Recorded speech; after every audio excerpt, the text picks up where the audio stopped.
আসসালামু আলাইকুম বিসমিল্লাহির রহমানির রহিম। একটি গুহা, 7 জন যুবক আর এক অলৌকিক ঘুম, যা স্থায়ী হয়েছিলেন 309 বছর।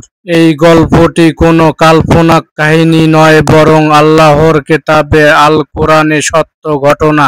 আসহাবে কাফের বিস্ময়কর কাহিনী। প্রিয় দর্শক ভাই বোনেরা, আজকের আলোচনা কোনো গল্প নয়। কোরআনে সূরা আল কাফে আল্লাহ তাআলা বলেছেন, তুমি কি মনে করো যে গুহাবাসী ও রাকিমের লোকেরা আমার নিদর্শনগুলির মধ্যে আশ্চর্যজনক ছিল? সূরা আল কাফ আয়াত নম্বর 9। অনেক বছর আগে এক জালিম রাজা মানুষকে বাধ্য করত মূর্তি পূজায়। কিন্তু 7 জন যুবক বিদ্রোহভাবে বললেন, আমাদের পালনকর্তা আসমান ও জমিনের রব, আমরা কখনো তার বাইরে অন্য কাউকে উপাসনা মানব না। আল কাফ আয়াত নম্বর 14। রাজা তাদেরকে শাস্তি দিতে চাইল, তখন তারা আল্লাহর উপর ভরসা করে পালিয়ে গেল এক গুহায়। সেখানে আল্লাহ তাআলা তাদের এমনভাবে ঘুম পাড়িয়ে দিলেন যেন সময় থেমে গেল।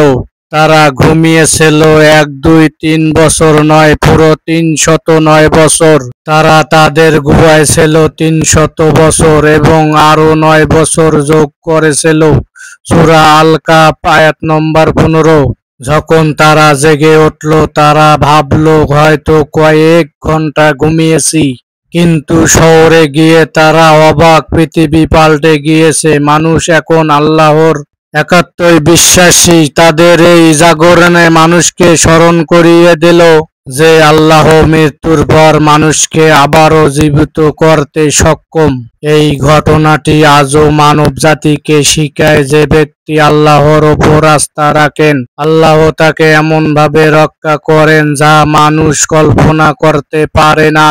আসহাবে কাফের গল্প আমাদের ঈমানকে দূর করে মনে করিয়ে দেয় আল্লাহ সবকিছু করতে সক্ষম। তাই কখনো ভয় পেও না, শুধু আল্লাহর ওপর ভরসা রাখো। প্রিয় ভাই বোনেরা, ইসলামিক কন্টেন্ট ভিডিও পেতে আমার চ্যানেলটা সাবস্ক্রাইব করে দেবেন, লাইক করে দেবেন। মন্তব্য জায়গা খালি রয়েছে, মন্তব্য জানাবেন। সুস্থ থাকুন, ভালো থাকুন, এই দোয়া করি। আমিন। আল্লাহ হাফেজ।